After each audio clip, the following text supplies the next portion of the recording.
my friends! Today I'm drawing Sydney Sweeney using only one pencil, but I'm not using the Loomis method at all. I'm using my two simple techniques, big simplification first and comparing features. Grab your pencil and draw with me step by step. The very first thing I do is find the exact center point of the portrait. This one point is super important because everything else builds on it. You'll see why in just a second. Next, I quickly mark the boundaries of the face. Look, the chin sits right here below our center line.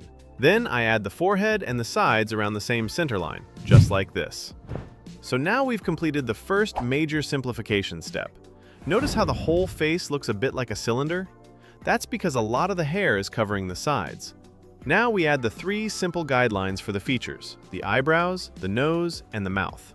The mouth usually falls right in the middle between the nose and the chin. Then I sketch some light lines for the hair and shoulders. And here's the really cool part. This center point immediately helped me know exactly where the eyes start and where the nose boundaries are. So this is our first real step in building the features. Let's keep going. Next, I draw very simple lines to rough in the shape of the nose and the general features. It's not supposed to be 100% accurate yet. This is just the basic placement. The idea is to put the main features in first so we can clean up and add the fine details comfortably in the final stage. This helps you stay relaxed and build the details with much more confidence. As usual, I start with the nose, because if anything goes wrong later, I can easily adjust the proportions since it's right in the center of the face. And this is where the comparison technique really begins.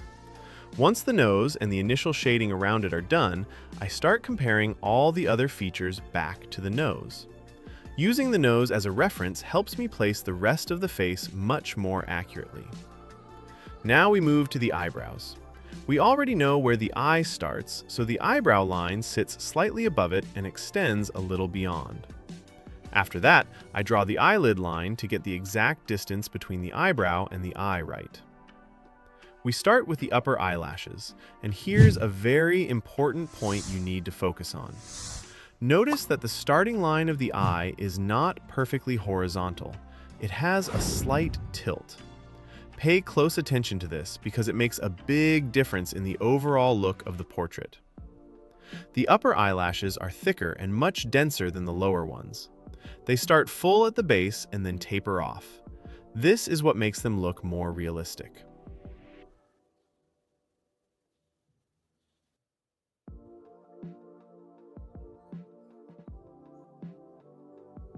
Once that's done, we move to the second eye. We try to keep the second eye on the same horizontal level as the first one so we can get the side proportions of the face correct. Then we add a bit of light shading. This helps us define the cheek boundaries easily and later the jawline as well.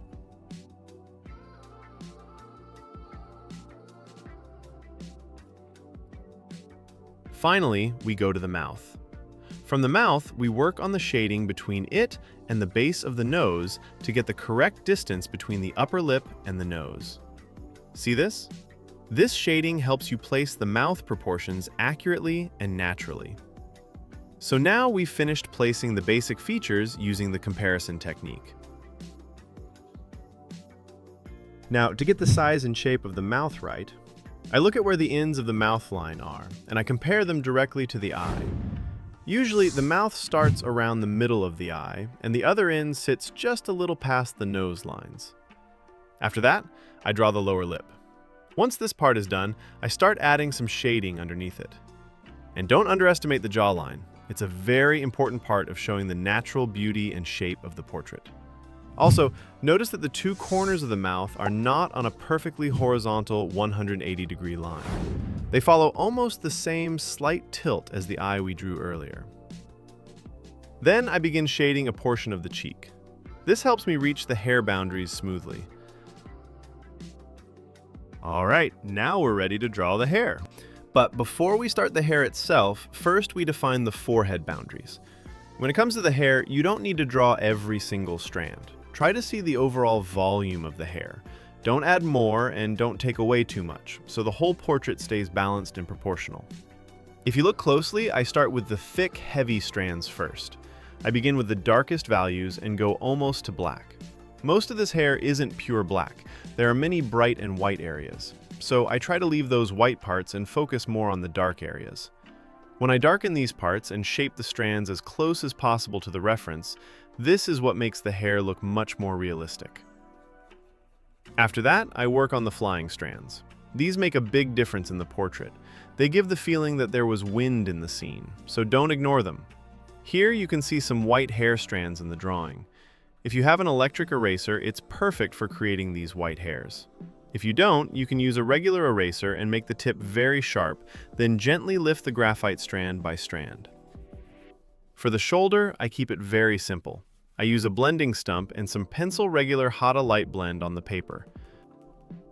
Now comes the most important part, the eyes. If you make a mistake here, the whole expression and feeling of the person changes, and the entire portrait feels wrong. I start with the pupil and its boundaries, trying to match the exact angle and tilt. Notice that there is almost no bright highlight or catch light in this eye, so we don't need to add one. I begin with a simple single-tone shading, then gradually make the top darker and the bottom slightly lighter. I use the same technique on the second eye. There are also some small details I added above the eye. These things usually become clearer after you finish the whole eye. This is what we call finishing the portrait. After you think you're done, you'll always notice small things you missed, so take your time to adjust them. Here you can see some white flying hair strands over the eye. I try to pull them out with the same shape. And with that, we have finished the portrait. If you enjoyed this drawing and learned something new from the simplification and comparison techniques, please give it a thumbs up and subscribe so we can keep drawing together. Let me know in the comments which part helped you the most. Thank you so much for watching and happy drawing. See you in the next one.